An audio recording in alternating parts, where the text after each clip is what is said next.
All right, and we're recording. Hello. Welcome to the Modern Saxophonist Podcast. I'm your host, Mark MacArthur, and for trying something absolutely brand new, here we are live streaming the podcast, and we're hoping that this is going to be something that we can pull the audio from later on or whatever, but it doesn't matter because tonight we're talking to the most awesome Kristen McKeon. How are you? I am good, Mark. Thank you so much. Wow, thanks for joining me. And I know that this is a little bit of necessity because due to some technology, but I mean, right now, I think this is going to be a really fun thing to see how this turns out. And I certainly thank you for joining me on the. I know that there's plenty of musical things that are going on with the Grammys happening. I know our ratings are going to shoot up, and really, we're going to be butt dead even, right, with the Grammys. Absolutely. Because there's nothing better than talking saxophone, right, guys? Nothing at all. So you're nothing. So here you are. Your broadcast. I'm in my office, so it's I wish I had cleaned up before this, but whatever. And but you're in a special place. Tell us about where you're at. Sure thing. Yeah, I am in Midtown Manhattan, and I am actually in D'Addario's New York City showroom. I come here sometimes. I'm very lucky that they let me hang out in this space and practice, which is a big commodity in New York City. So I'll just take a second and give all of you kind of a visual of what our showroom looks like. So here's the studio. You can see here we've got some nice exposed brick. So I've got a pretty nice acoustic layout going on in here. This is it's our showroom. Yeah. So we our products, and we have people come and visit Mr. Bill Singer, who is one of the finest saxophone repair techs here in New York. He subleases in D'Addario's showroom, and you can see all my junk littering the desk surfaces here. I'm, like I said, just wrapping a practice session of a piece called Blissing Out by Chris Fisher-Lockhead, and it features, you'll go blind looking at it, but tablature for saxophone. Never thought that I'd ever play tabs on my saxophone. I thought that was something reserved for the guitar world that we know and love. But right. May 16 playing tabs on the saxophone. I with everything and the way it's gone in saxophone land, I am not surprised, to be honest. We do have some composers that do write some crazy stuff for us, don't we? We sure do. Yes. So this, if you want to know a little bit more about Chris, he actually pretty much had to learn how to play the saxophone in order to compose this piece. And the tablature came from him wanting very specific pitches to sound very specifically in conjunction with alternate fingerings.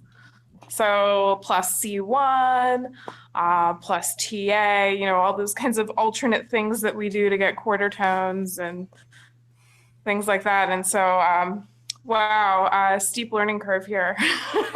One of those, kind of note by note, measure by measure sessions here. Yeah, that's one of those.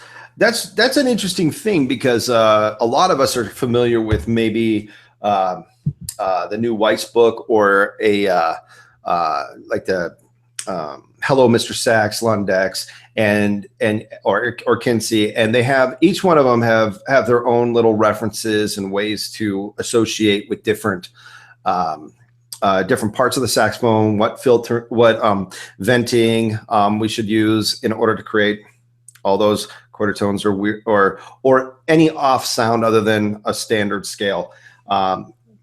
and you look at this and any kind of alternate, and it's always so fun when you run across a composer who refuses, like for their own purposes and justifiably so, refuse to use something that's set just to look at and trust that it's there, and he goes and learns saxophone so that he has the visceral feeling, I know this is what I want out of it, and I know because I did it, and I did it for specific research in this realm. I didn't spend 1,600 hours on Bach cello suite, so I knew how to play the most Frenchiest French way of playing the saxophone. No, he did this to relay something that's in his brain and get this to come out. Now that's interesting to me.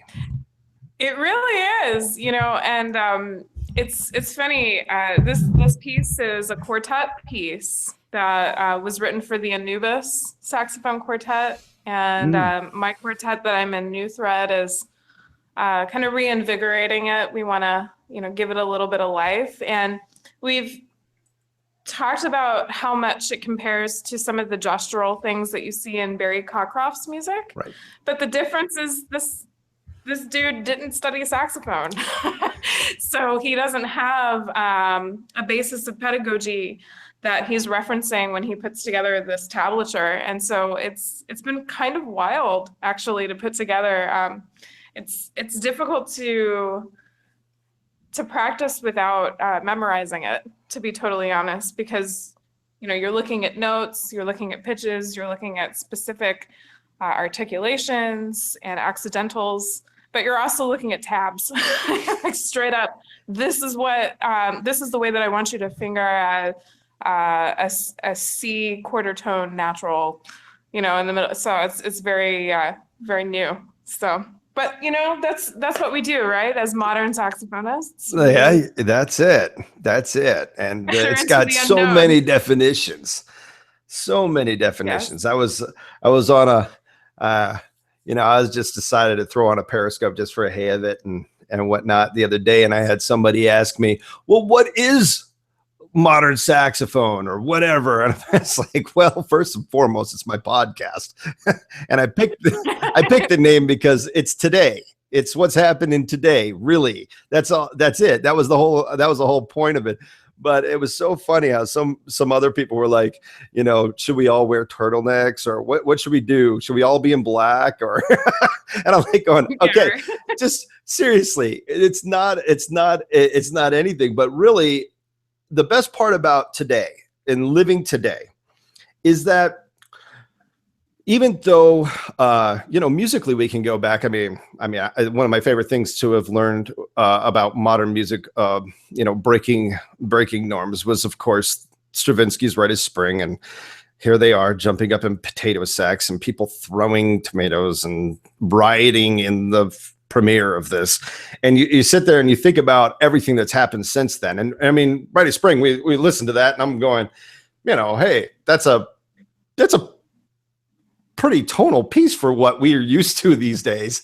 And you look at what's you look at basically what's happened over the last 120 years, and in so many ways, there's a niche and a place for everything, and so I love that why not tab for saxophone? It's true. There is a place for everything. I doubted that, honestly. Between us and the world, I doubted that before. I promise it's just staying here. I didn't know how much of a home that concert saxophone or classical saxophone had in the tradition, the history of classical music, until, and despite in some cases my best efforts, I got pulled into just some of the most avant-garde classical things. And oddly found these people that were interested in listening to this music. I think that it's easy for us as saxophonists who came from a very specific school of thinking or a set of pedagogical values to default to that and think of that as something that is desirable. But then you get out in the world and you have the opportunity to experience how other people experience classical saxophone, whatever that means. Right. And there is a wide accepting and loving audience for it, I find, especially here. There's just a lot of people out there who are interested in pushing envelopes. And a lot of the composers that we've had an opportunity to work with here in New York are definitely in that canon of people who want to see how far this monstrous creature of an instrument that that we've all taken up, what it can do, and what its limitations are. Frequently we'll get together with composers and just play a lot of weird sounds, like here are some weird sounds for you. Here's some weird mutes, and just record that and give people an entirely new palette to play with. And it's been fun. Yeah. Sure. Well, that's the hotbed there, right? Is there in New York? I mean, I think of, in the entire world, I don't think there's a place that more appreciation for the arts as has been in this last 20 or 100 years of music. I think obviously there's other for throughout history that have been the center, but I can't think of a place that has been more of a melting pot for just about anything and everything. There in New York, not even a specific brand comes out. I mean, there's so much appreciation for the arts that happen there, and so much that pops out. So it's got to be really cool being in the center of all of that. It's overwhelming, to be totally honest. It's overwhelming to think about all of the different types of music here. And I think the more people you add to a pool of potential audience members or potential participants in any kind of artistic space, the less dogmatic you find that people are, and their experience informs, how they're hearing things. And just the more people that you add to that equation of experiencing music, experiencing new music, experiencing lots of different traditions of historical music, the more open people tend to be. And so the threshold for being able to create something that is listened to, that's appreciated, that's different, it's bigger. I don't know if it's necessarily more valued. That's one thing that I've found. I've lived in New York at this point for almost 7 years. And I find that, I still get that reaction from folks, oh, wow, New York. And it's like, well, yeah, there's a lot going on there. But I've seen as much passion, as much, innovation, as much inspiration coming from like all over the world when it comes to our instrument, which is cool. This just happens to be a place that a lot of people who tend to think a little bit maybe more adventurously tend to commune. And so for that, it's cool. But yeah, it's a really, really exciting time for our art. And I'm just really grateful to be able to do something within it. Yes. I think we all are. I think that's one of the joys of what's happening. I think when I was in school, I think, in the 90s, it was kind of starting to be where it's just less out of we have to just educate a brand these students have chosen the saxophone, and so in careers they happen to be going into, whether it be conducting or composing or teaching in secondary or elementary music, that these folks they chose saxophone. So we need to provide them some sort of private teaching, applied teaching, to make sure that they know the fundamentals of everything else. So I feel like when I was going through school, like we were just starting to realize that this is not the only outlet. And now that we've started to see, I mean, before we got on, we just started talking. You mentioned, I'm glad somebody took up this podcasting thing. And I'm sitting here going like, see, I have to say, folks, like you never know what your voice is until you just start doing something different. And next thing you know, everybody's like, hey, thanks for doing it. And I think there's a lot of people who think that way about going into playing a composer that writes tab for saxophone in a way that's trying to create these sounds and trying to get you out of even your own head, your own mindset, and another, and maybe even due to the fact that you're trying to read the tab, it breeds a whole new different type of musicianship and expression for the piece, because you're not able to rely on past history. And so which, who knows? We'll see what happens, right? You have to let us know how that goes. But but even in sense, I find that now, I just had a conversation a week ago with my students at UNLV, and it was like, hey, we had a talk on branding yourself, and I sat there and I was like, what are you passionate about? What's making you tick? And because in today's day and age, you're not just a saxophonist. There's other things that you are, and then you find a way to express yourself, and then keep expressing yourself. But overall, it's finding an audience and going after them. And then, we can't, as saxophonists, a lot of times it's not about trying to get everybody. It's just trying to find out enough where we've got people listening, you got a voice, and how cool is that you're talking about it? Like, see, and what I'm wishing for is that you're in the hotbed there. And what happens in New York seems to find its way out. And so, and we find this in some of our university settings. Of course, the arts is starting to flourish. The saxophone is gaining ground as far as a voice and instrument that composers go, whoa, I can actually do something completely different. And I've got a whole brand of people who have all this virtuoso technique that can't, they just can't wait to try something new. And so you get that. And then all of a sudden it's like, what's happening in these communities out and around? I can't wait to hear, more audiences developing. I know this in Las Vegas, we have a little bit more of a traditional outlook.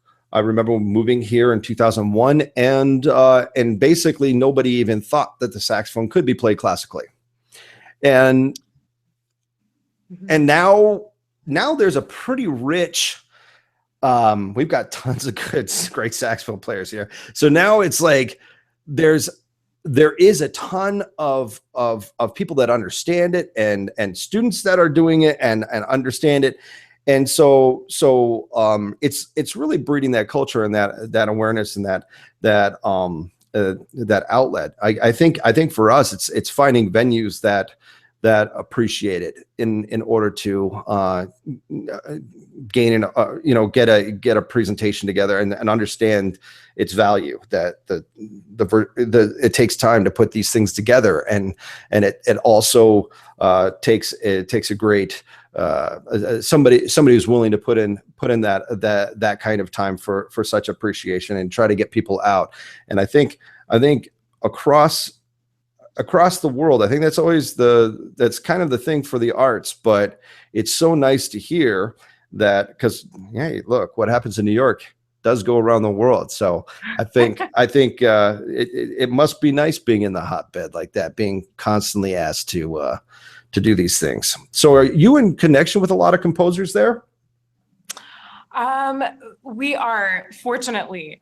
We've got some really great programs here and networks of composers that are affiliated with Columbia, with NYU, with some other schools as well, Manhattan School of Music, Juilliard, a lot of really talented musicians who, again, they tend to commune here.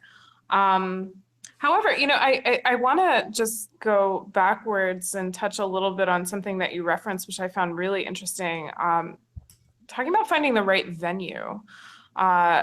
Sometimes that can be the one area I find with my own personal concertizing that seems even here to be a little bit limited. We're limited to spaces like either art spaces or some benefactor's living room, Right. who's an aficionado, a fan of new music, or, it's just some weirdo who likes artistic things. Fair enough. Yeah, it's sometimes, our venues, unless we purchase a space like Domina Center or, there's a couple other really great concert halls that are here that are available for rent. I would love to see in the next, 10 or so years for concert saxophonists, classical saxophonists, through composed musicians of all varieties, to pursue different venues and also just different formats for concertizing. I find that sometimes we're a little bit squeamish about multimedia, which is why I have a tremendous amount of gratitude and respect for you, picking up the podcast project. There's a squeamishness sometimes about multimedia. There's also squeamishness about, performing at coffee shops or places where there isn't somebody who is 100% engaged with what's going on stage. And we have a tendency, I think, to make our presentation of this very careful, very deliberate music challenging for people. It's a big ask to have people sit through a 30-minute concert, an hour-long concert. I find here, at least for the unknowing masses. Mm-hmm. And so it would be nice to just consider changing up how we do the whole recital thing. I don't know exactly what that looks like, but I'm all ears. I'm all about bringing food and booze to concerts. I am. You know what? I love that. I love that. I mean, who doesn't? Who doesn't? Well, and I think, okay, so you brought up something that was interesting, benefactors' homes, right? And you Yeah. Hey, we go back to, what was happening with the Schumanns and Brahms and everybody at that time. And I mean, how much music was written for that venue where artists were just getting in with benefactors at their houses, having some wine, having some finger food, and they're gathering around the piano and everybody's singing and we're enjoying this, and it's intimate. And I'm even going to say a lot of this, from 50 yards away, watching someone play all this intensely scripted, crafted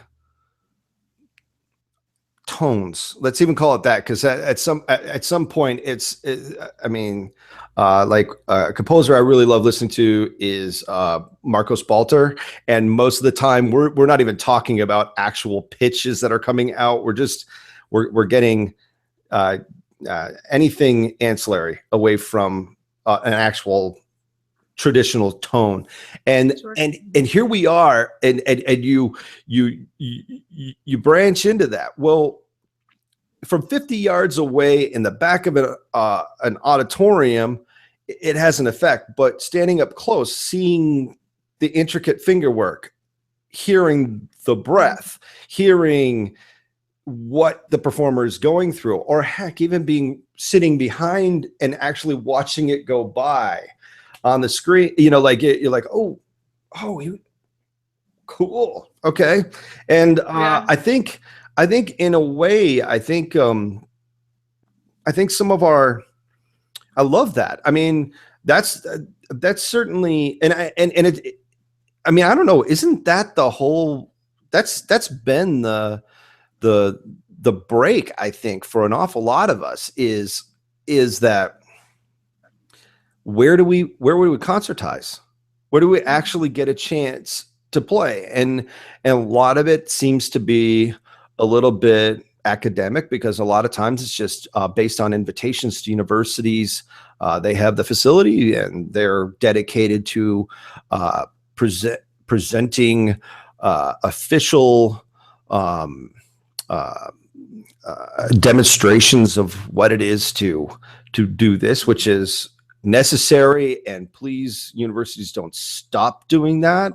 But as us as artists that end up getting out of college and then looking for space, I mean, I know that I've put on concerts in churches, at high schools, but the venue always seems to dictate a little bit of what flavor you can go for.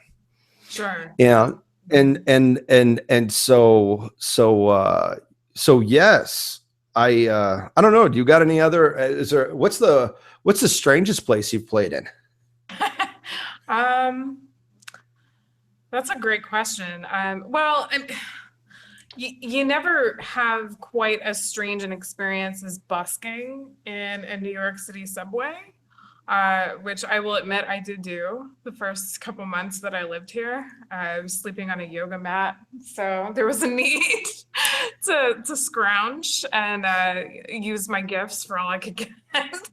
And so the subway busking experience is definitely an interesting one. I've played in basements of old record stores, here, just dirt floors comprised of these record store basements here in New York. You find a lot of random people who are interested in just doing something here. And so I've had a lot of invitations to play in a completely non-classical saxophone in the traditional way that we think about its sense. I do have a friend of mine that I went to school with who was teaching at Truman State for a while, and he was working with a studio saxophonist there. And they instituted a series of concerts that they kind of around campus. So it's escaping me what that's called, but when there's like a sporadic performance that happens that's actually kind of pre-organized. It's escaping me at this moment what that's called, but he kind of did that with quartets. And so cool. Had quartets that sprang up around the university campus, and they'd play something from memory. It was very simple, something that they could easily memorize and not have to, just the task of stands and chairs and all of the other things that we complicate our music performance experiences with sometimes. And so that was a really interesting idea. I am all in favor of a concertizing shakeup as we can muster in our creative minds. I don't know exactly what that looks like. Feel sometimes too busy to think that creatively. I'm sure that a lot of people sympathize with that, but just totally in favor of non-traditional concertizing. I think that creating a more social environment out of it is really nice. I had this thought actually before I joined the show with you today, Mark. I was on the subway coming into the city.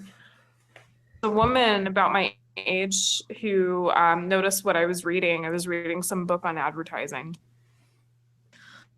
She just struck up a conversation with me on the subway. And I was thinking, in a lot of our typical performance situations, we don't always naturally just strike up a conversation with a fellow audience member that's sitting there. And, whatever we can do to facilitate that interaction, I think, and especially with everything that's going on in the world right now, without taking it, in that direction too much. Yeah, we can all use an invitation to converse and to just experience something new and artistic and interesting together. And about it, you know.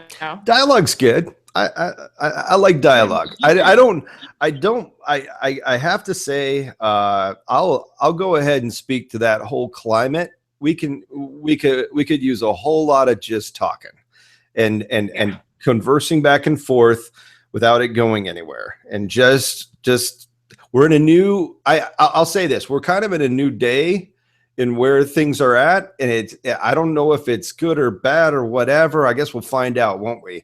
But I think in a lot of ways, I think it's reminding me specifically just how much having a conversation is more important than yelling anything at anybody.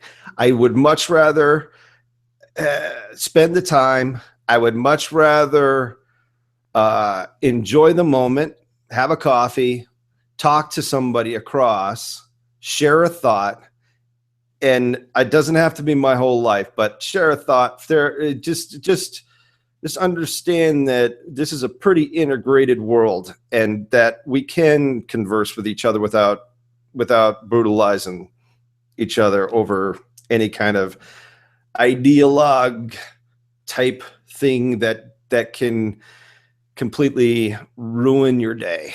And there's no reason for it. And one of the things that brings us together more than anything else is music. I mean, and gives us something interesting to talk about. And I think, and you know, I think if I don't know, let's talk about new music in the fact that I mean, we're out of the 20th century. We can't even call it the 20th century music anymore. It's just like, you know, people, that was the thing. It's 20th century music. That's also 1932. I mean, to say it that way. And here we are. There's so much that's happened. And because here we are. I'm training, you know, 18 to 24-year-olds on this. And you sit there and you go, like, these 18-year-olds, I mean, they were born in 1999. They almost missed 20th. They almost missed the whole thing. Yeah. And I mean, and they basically did. I mean, they grew up in the 21st century. So you sit here and you go, like, in the relative nature of this is today's music. This is where we're at right now. And really, really when we get down to our the way that we are as musicians today, it's kind of like this shaping is like, we've been in this mode of trying to train everybody. Well, this is important music, so you should listen to it, and this is the way it is, and let me show you these things. Well, everything's been an education thing. Well, when does it stop being educational? Like, when are we just relational with it? When are we actually, this is just part of our society, this is part of our culture. It's not counterculture. It's not like I'm countering you. This is my part of the conversation for today. That's a really great question. And I'm just going to go ahead and say it happens within the first 24 hours that you leave school. Yes, so when you start asking that question. And if you're blessed with foresight, then maybe like 3 months before you leave school. But that's when you have to address that, you know, is when does my music become something that is a real commitment and not just something that I have doggedly staked my identity on for the past, 15, 20, however many years, and I think that that's a true test for a lot of musicians who study, have conservatory time of any kind, take up performance degrees or even music education degrees at this point. Just, performance criteria is so demanding for them too. And, you know what your relationship is to the performance aspects of it, I think, when you're out there on your own. And, it doesn't necessarily relate to your ability to survive. Although if you're lucky enough to be in a situation where teaching other people music or playing music to exclusion of everything else is how you make your income. If you're fortunate enough to have navigated that chance, then that's really amazing. Right. Good for anyone who can live in their art like that. But when you're required to do something else, I think because of commitments to family, commitments to yourself as a healthy individual, commitments to other things that you might want out of life, when you still find time to be with your music and to want to get better as a musician, then you know that there is a strong relational element to the art form and the creation of it. And you can kind of breathe easy. It's like, okay, it might not be everything I do in every second of every day, but I love this and I want to keep getting better. And what was it? I'm live on the air. I'm probably going to misquote all over the place, but was it Casal who said something about, I just want to get better.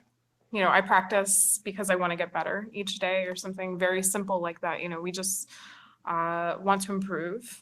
And when that becomes a part of your experience without necessarily having to be a part of your experience, then that music is sustaining and it's important and it's worth taking up the torch for. So I don't know. A whole existential plane that we just entered into. Yeah, that's all good. I like going to that route. I do. Because I think,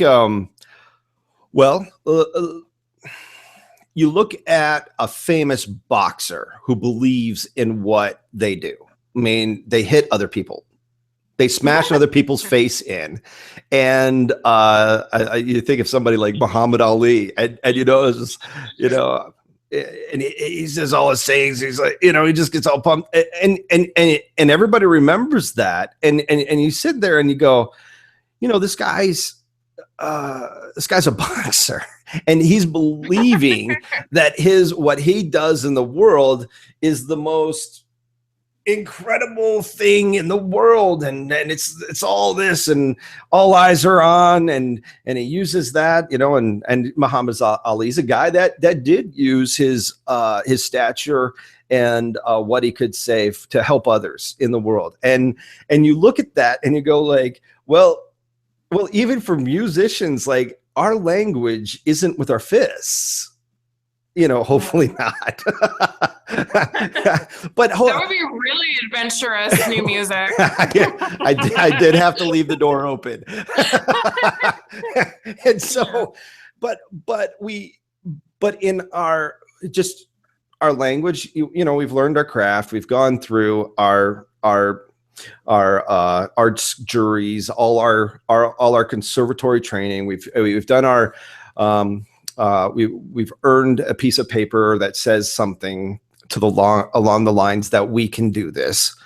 And then what is that? And I think when we're not, I actually have brought this up. In fact, along with that discussion I had with branding yourself, a lot of it came down to like, eventually you're going to have to do something with this. And it's not, on that day, it's not going to be whether you were able to impress me. And it really, and if right now, I remember specifically having a conversation with one of my students, I'll go through his name out. Kev. I'll just say Kev. Look, man, what happened is Kevin gave me a stock answer that I don't know, in some of these classes, I think they feed, like, you have to say this for some reason. Like, this is what makes you an educator, is the fact that you say something. And then, that the actual act of saying a particular phrase makes you an educator. And I went, you believe that as much as, we're standing on the moon right now. So you better find out what it really means to do this and why you're doing it. And then immediately after that, he gave me some of the most beautiful reasons ever. And I realized that, we're just not And I have to say, ever since that day, he's not forgotten that he has to find his way. And every day there's something new happening. That's truly impressive. And I sit here and I go, I think since we're on this existential topic and all this, is like, if you don't believe that it matters in what we're doing, what we're trying to express, what we're trying to communicate, what we're trying, like this expression right now means something, and I have the ability to speak it in a way that is it should be heard. And if you don't believe that, a lot of times you're going to be left asking, well, what do they want to hear? Yeah. And then you're really asking the wrong questions, because that is a loop that you're never going to get off of. And especially if you happen to play classical saxophone, guys, that question is not worth asking. No, you have to have a very deeply personal answer to the question, why am I doing this? You do. And I think that I think I have personally, and myself included in this, I've seen people sometimes go into this field and into their particular path within this field for the wrong reasons. And it's very, very important to put yourself through that self-reflective process of just continually asking why. Why am I doing this? Why do I feel so compelled to see through this commitment? I think for a long time in my life, I defaulted to the reason, it's just the thing that I feel like I'm the best at. I came from the generation of kids who were told that they could do anything. And, but that's not really the full story, and it's not a good reason. The full story is that my intuition told me that music was valuable, and that I could help the most people musically somehow. Within the sphere and realm of music, I could serve the most value and serve the most people. That's instinctually kind of what was going on beneath the surface. But had you asked me when I was 15, 16, 17, 18 years old, getting ready to audition for colleges, what my reason for going into saxophone was because, this is the thing that I feel like I do better than anything else. I think at that time I would have said girls. You must play a mean classical saxophone. Well, at that time it was, I don't know how much classical saxophone I was playing. I got to tell you, it was, I was just, I didn't even know. You just thought the saxophone was endlessly sexy to you, so it must be endlessly sexy to everyone else. That's right. I had no idea. It doesn't matter. I just love the instrument way too much, and and every time I play it, it was just like, I don't know. It's fun when just about every single time somebody goes, "Wow, all right, cool." And you get that, and then your professor doesn't say that, and then you start like wondering what the heck you're doing, and then I look, we're all go through phases in life, and anybody who's 18 years old that's listening to this right now, and we may both, Chris and I, may be both on a different walk and a different side, and your reasons for doing it right now are perfectly fine, because they're your reasons right now, and those can change, and they don't have to be the same every single step of the way. You don't have to have the entire plan of how it's all going to end up. You just need to make sure that for what you see yourself doing eventually, that you're doing the things that are going to support you in the best way possible, and have the best people around you possible for your situation, who you trust, who's helping you get there, and influence you and help you and encourage you. That's what's most important. So if you're 18 right now and that's your thought and you're like, well, how should I think? I'll tell you how you should think. You should think like an 18-year-old who is desiring to express yourself now and forever. Yes. There you go. Other adults that are now listening to us, we've already gone through like maybe 2 or 3 phases in our life, and 3, 4, maybe 20 for some of us. And we've tried just about everything under the sun. And you sit there and you go, well, why not a podcast? You're right. and really, what is it? In a lot of ways, it's like what is it about gets you going? I mean, I think it's rightfully so that I'm podcasting, because one of my favorite things to do is not just play music, but to talk about it. I love hearing other people's thoughts on any component of what we're doing.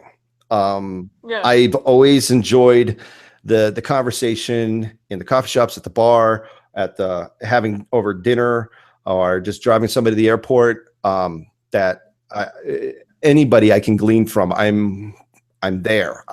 I love this, and so I'm glad that there's other people who are picking up on that and want to come on the show and are doing that. It really, this is great. It's a labor of love. We know that this is, it is what it is for our arena. But one of the things that I think has been missing, as we've been saying, and I love how you referenced with an audience member, is just, do we talk to an audience member and actually not to say, hey, did you like my performance? But this is actually like, hey, let me show you what I'm doing here. And just, hey, come sit next to me while I play this piece. I mean, to somebody, that's a very strange way to to maybe even do a performance, but it's also an interactive way that people aren't used to, that it takes them out of the norm. And I think I love that. I'm going to try that. I really do. I seriously want to try that. I want to pull somebody up next to me, and as I'm performing, just have an experience of standing next to a performer. And you sit there and you go, I understand there's decorum and there's things, and I know I'm backtracking to part of our conversation. It just popped in my head, so I'm just saying it. But I know there's decorum, but really when it comes down to communication, if somebody is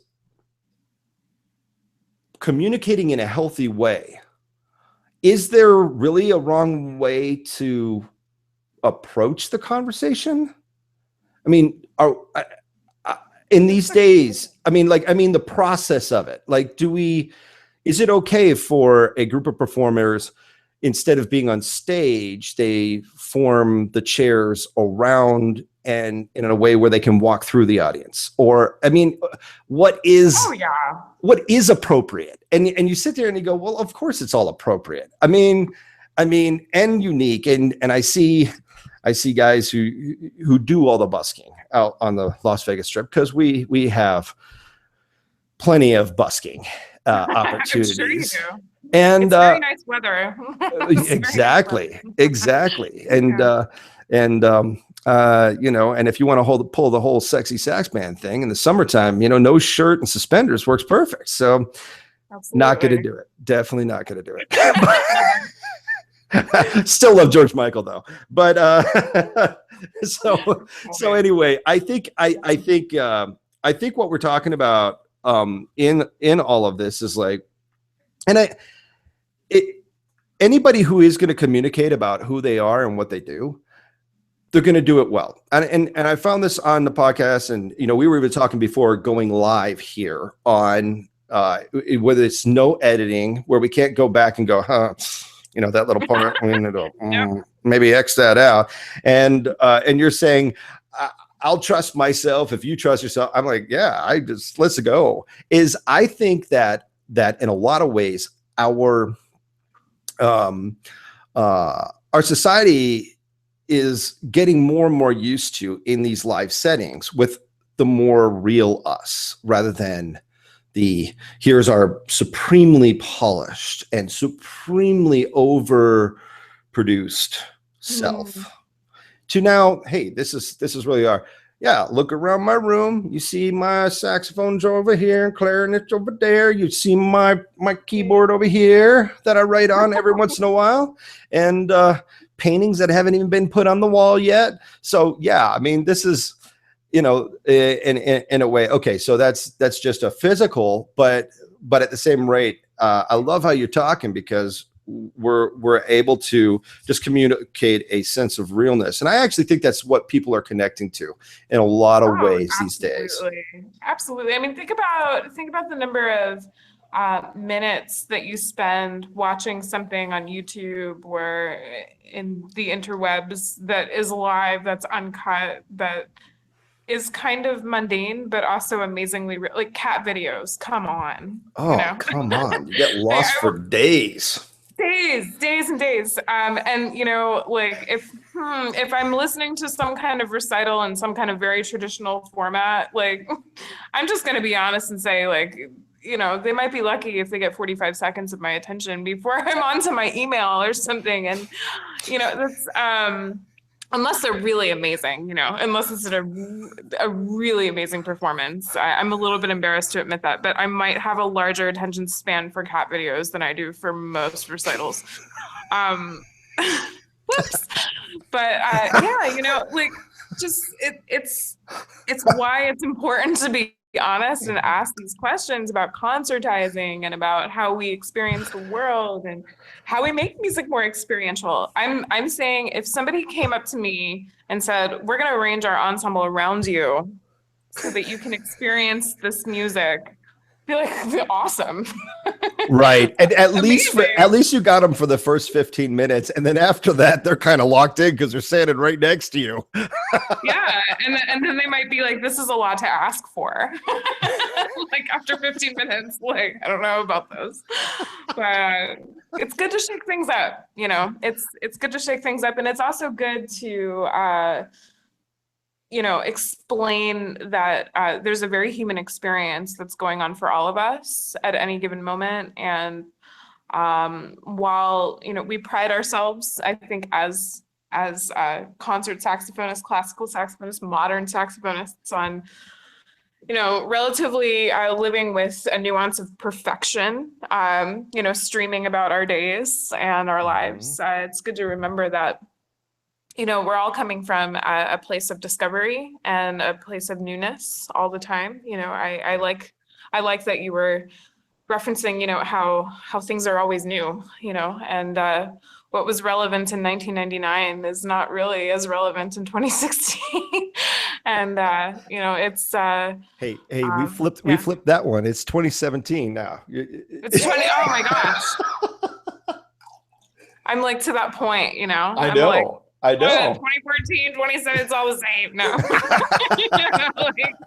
I rolled 30 a while ago. It's like, it's all I even look back. I'm like, oh, that was just, I got that car in 2009, just a few 8 years ago. Oh my gosh.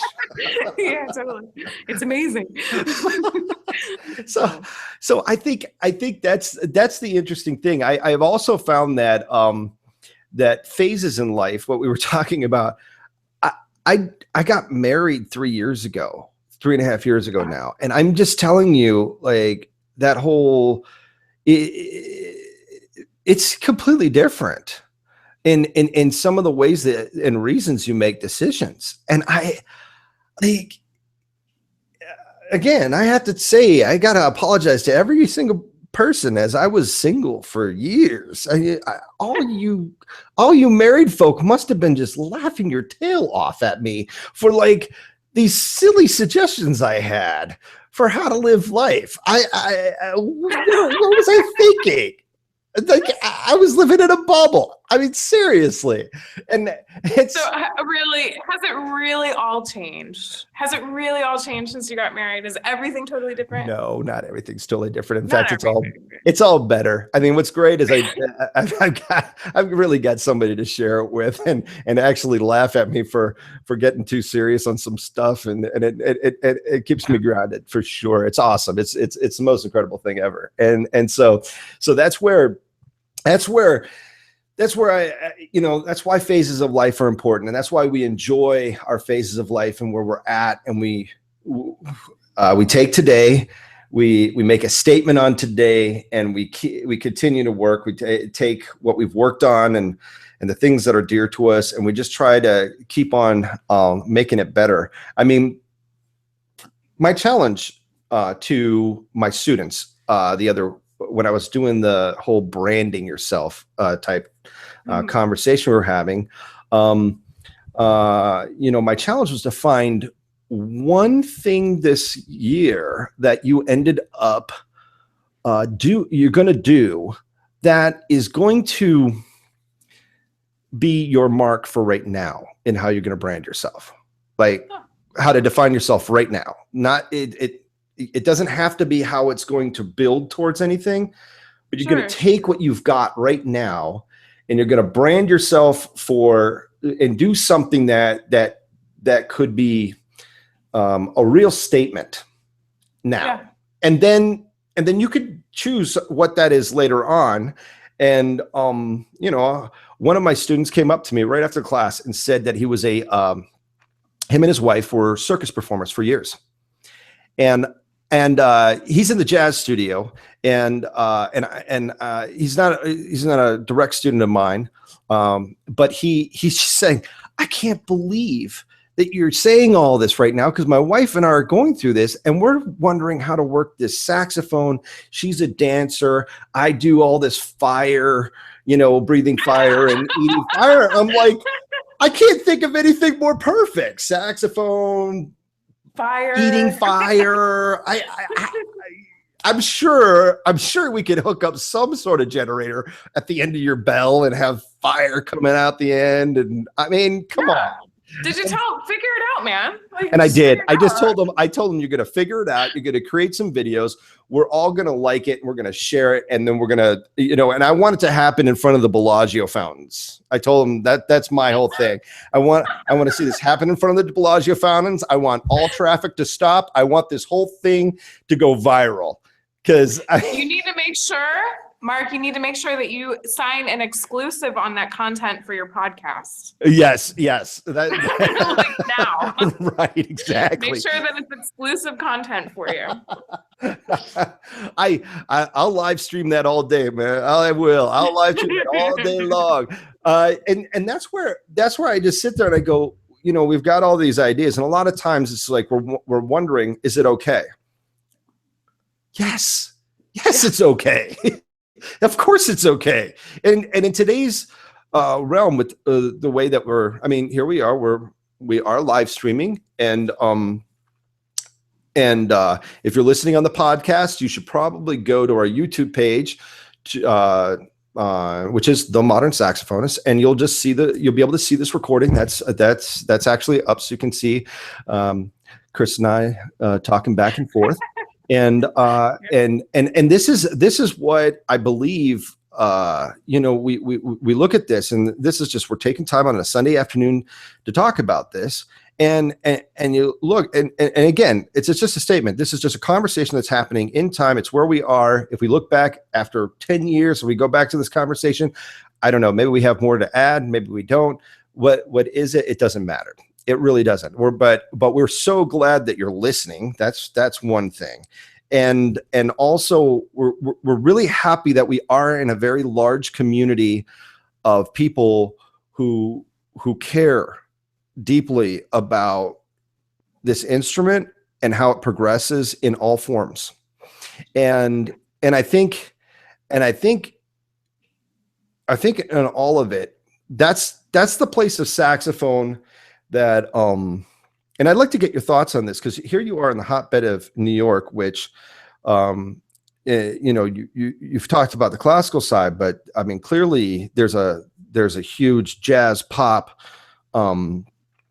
lots of musicals, lots of movies, tons of different ways the saxophone is utilized in that city. And so in that, is there anything you've got to add to that arena that, because as we look at it, I mean, I've heard saxophonists like actually exclude entire branches of people who play saxophone because they just have no preference for that style. Yeah, it's always disappointing to be caught in moments like that where, you know, you're in a circle of folks who have nothing positive to say about some other, you know, group of people that are enjoying our instrument. But, you know, I'm kind of in an interesting situation, having come into New York and the saxophone scene here. I actually had my job working for D'Addario, which I still hold now, before I moved to New York. And within the first 2 weeks of joining the product management department at D'Addario for Woodwinds, the person who was handling artist relations for D'Addario Woodwinds, formerly Rico, resigned. And so I was given his workload and needed to be the liaison between all of our artists and D'Addario. And at that point, we have many more now, amazingly, and it's so awesome to see our roster growing. But at that point, we had well over 200 artists, well over 250, both saxophone and clarinet artists. And so I was kind of coming into the New York scene already needing to be very sensitive about diplomacy with, you know, different types of approaches to the instrument, the art form, because I was looking at these colleagues of mine in the field more as artists of our products and people who are supporting a venture that I'm involved in a different way than just sheer performer. And so I pretty quickly developed just a diplomacy and an appreciation for a lot of different types of music, because what I've discovered with saxophonists, what I've discovered with any instrumental group of people practicing instrumentalists of any particular genre is that there are common denominators. You know, there are it's a nerdum for lack of a better word at this moment. You know, it's a sheer love and passion for this machine. And you know, it doesn't matter if you're smooth jazz, if you're you know, straight ahead jazz, if you're classical, if you're modern classical. You know, there's starting to become a lot of, I'm hearing a lot of you know, just disagreements and fragmentation in our own classical world about, you know, what the most relevant music is and what the most relevant approach to modern saxophone playing is. And I think that it's completely natural and human and fine to have preferences for that. I mean, there are certain types of music that I play that you know, send shivers, and there's other types of music that I play that absolutely do not. And that's fine. But at the end of the day, just so long as we all have a respect and appreciation for the pursuance of that machine, you know, and how to get the most out of it and how to improve upon it. And, you know, it's kind of like a myth of Sisyphus, like anything else, but on our existential theme here. Right. It's just really, really great to be around so many saxophonists. I will say that. I definitely feel like I have more of a community here than I might have in other places. And to be able to say that in New York is, I think, very fortunate. So, yeah. I think that's one of the interesting discussions. And I think you referenced it earlier on when you were even talking about the piece that quartet that you're working on.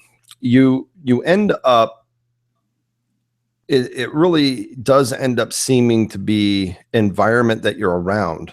And the fact is, the more that we do get experiences, and we do in varied ways, that we become more appreciative of everything. And you were talking about an audience at that time, but even in this, it refers perfectly to the saxophone community, and the fact that we, I mean, let's use a cliche, sure. The struggle is real, and as we as we're out here talking about it and doing whatnot. I mean, I think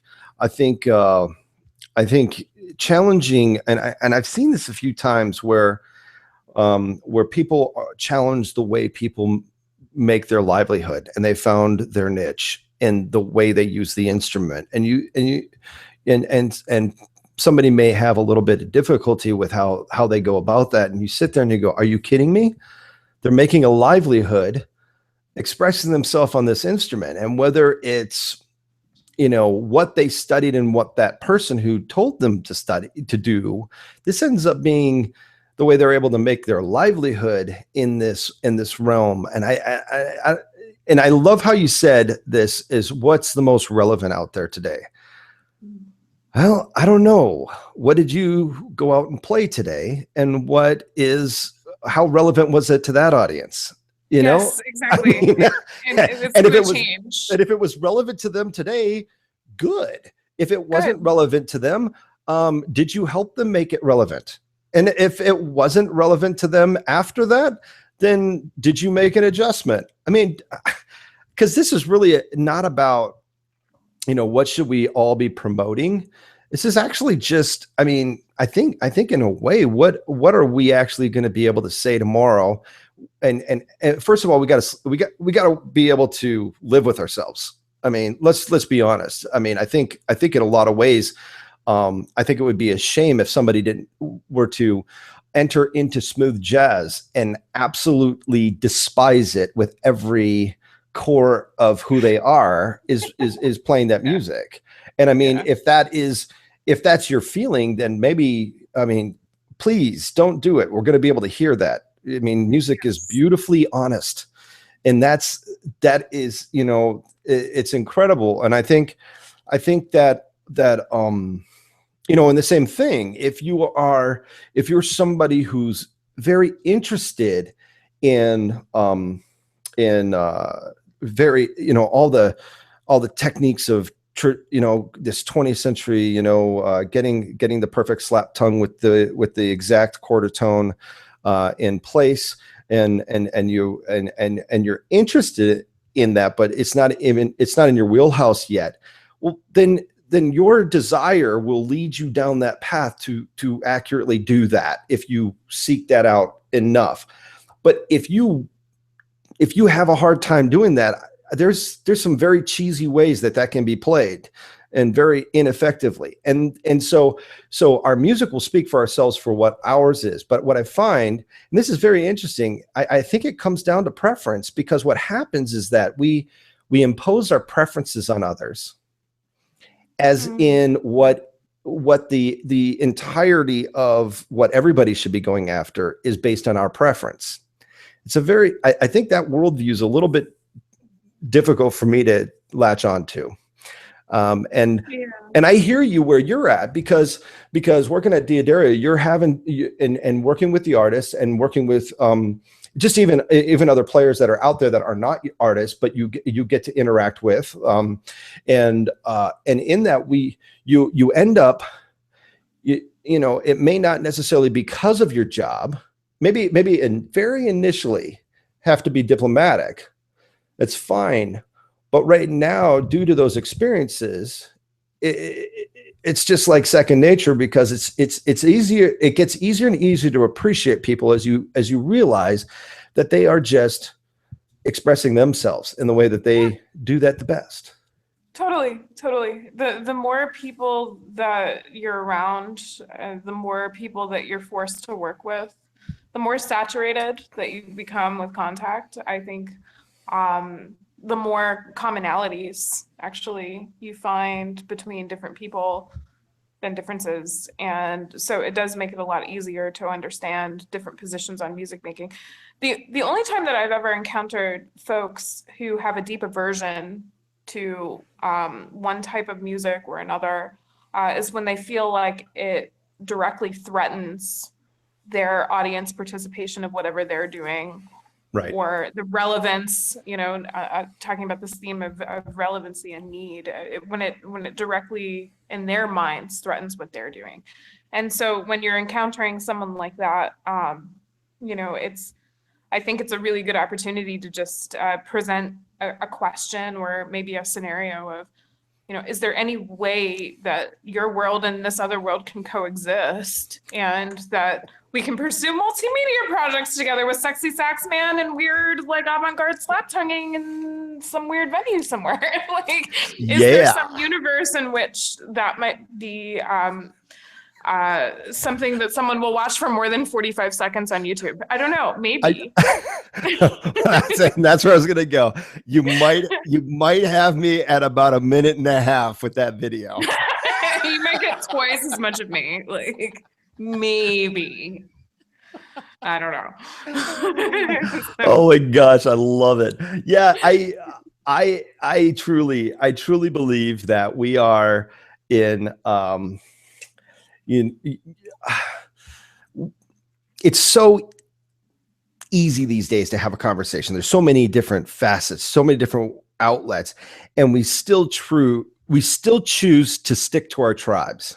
We still find our tribes, and it's just like, this is my happy, safe place. Yes. Click my heels 3 times. I'm coming home. Yes, I'm home. And I think that in a lot of ways we get into that, and we don't.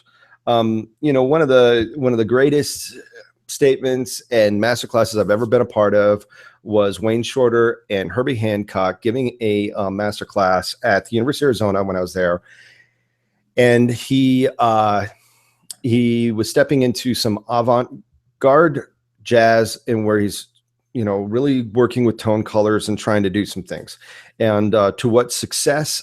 I mean, he clearly just said it was an experiment. I was like, all right, cool. And he goes, this is, I realized that he realized in his playing that it was not something in something that he was really working with. And so he said, step into the void. And I was like, that is such a beautiful statement. Step into the void. And I feel like even in some, like, I'm drawn, I guess is why I guess I'm podcasting, but I'm drawn to places and people and their thoughts on things that I don't understand. I just choose to be a person that asks the questions and wants to know why. And I think that's not everybody, I found. And I didn't really understand that for a long time. And I would look at some people with some, dogma, like almost as if it was a religion or something, and it's just like, no, we don't need that. No, we don't need that in our society or what we're doing. I mean, I wonder, but even as we progress, and I know some people who had a hard line at one point in their life and they don't have that line anymore. And to see, I've had a chance to ask some of those folks and certainly wouldn't even consider revealing names without them being on the podcast. But I think, all of it ended up being about just growing up and having more experiences and that's it. Yeah, totally. It's becoming more fearless, hopefully, as we get older, and realizing that the world doesn't need to be as small as we thought it did in order to be successful or to have opportunities or whatever. And I don't know. I this could be wildly wrong. Who knows? But I'd like to think that my life will be better when I look back on it, knowing that I adopted more ways of doing things than less.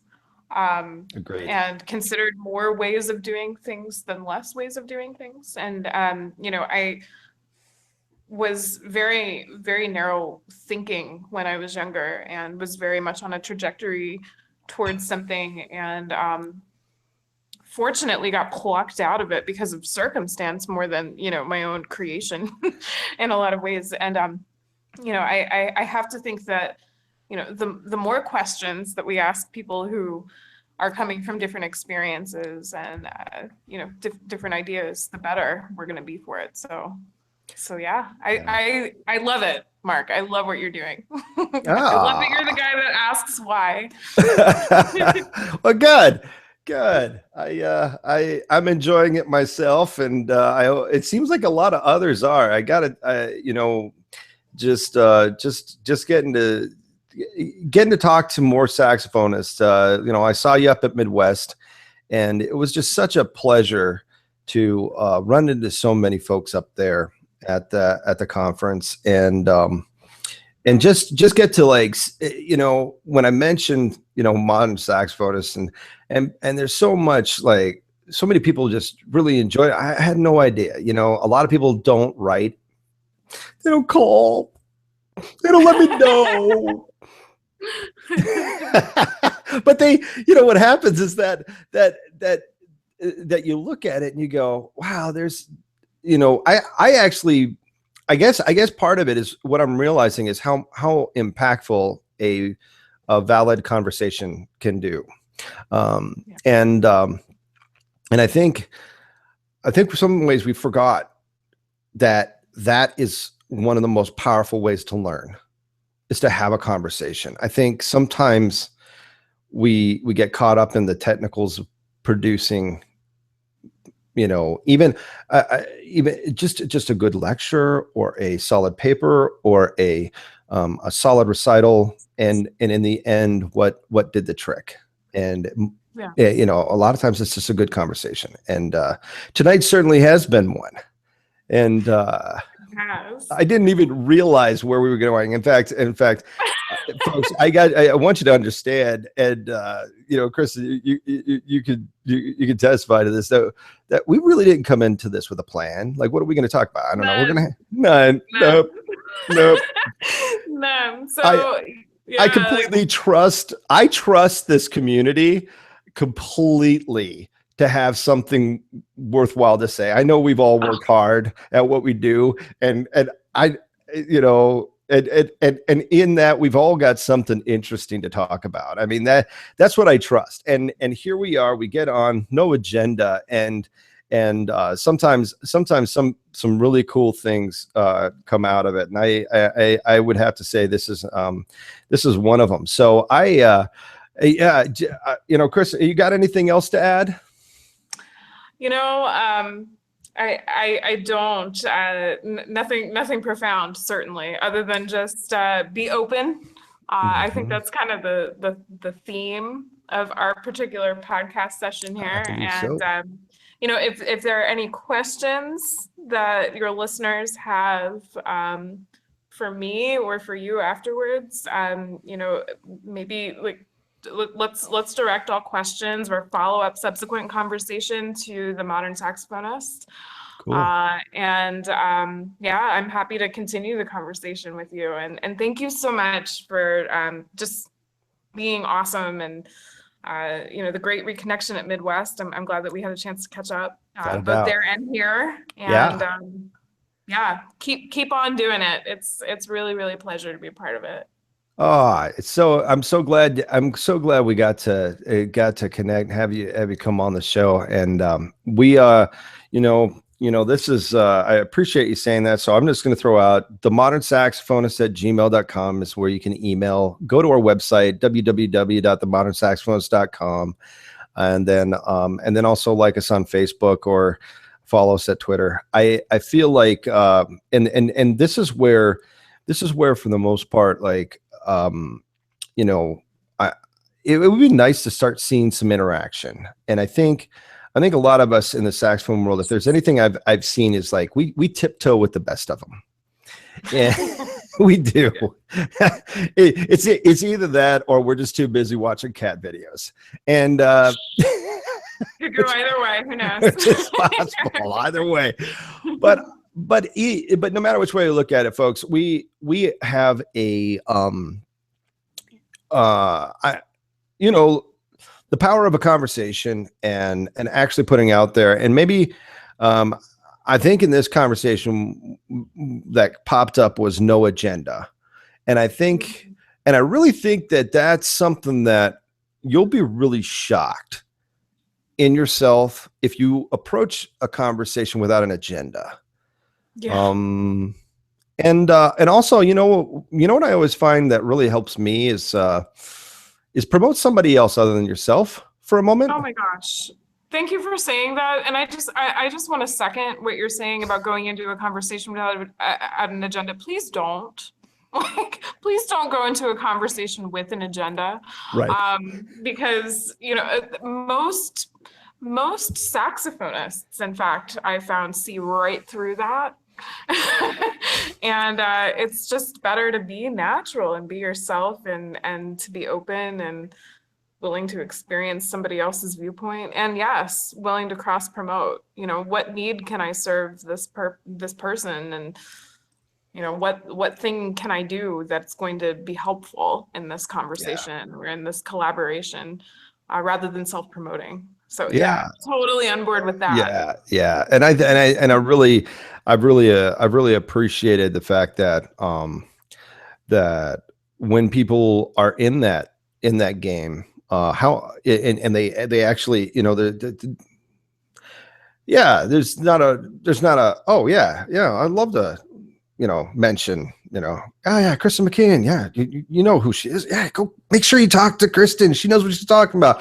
I mean, when you start and that's why you need somebody like me saying go talk to Kristen, because folks, I think I think no matter which way you look at it, the best ideas and the best types of collaborations, I mean, we had a little brainstorming on here, it happens when you're actually open to communicating with the person that's around you, near you, about things that you actually care about. I think when and I think removing the word should out of our language would probably do us all a really good favor. And that's why I think when it comes to everything that we had a conversation on tonight, I think had a lot of resolve around just finding, approaching saxophone from this is your communication vehicle, and gosh, any way that you're communicating in an interesting and in a way that should be heard, and boy, I do enjoy like promoting and talking to people like that, and glad you're one of them, Kristen. And so glad we talked, and I know that right now probably the Grammys are already on. I've got it recorded, so I can't wait to go back and go check out the madness that happened on that stage, and the Prince tributes. Gosh, I can't believe he died this year. That's so sad, but it was a rough year for lost musicians, for sure. But we're gonna have to get caught up. I'm sure that calamity has ensued while we. I'm pretty sure some things have burnt down. Something on that stage. Yeah. So thanks a lot for coming on the show, and also for all of our listeners, thank you very much for tuning in, and I just want to I guess it's time for my catchphrase. It's time to get practicing. Thanks so much, Mark. All right.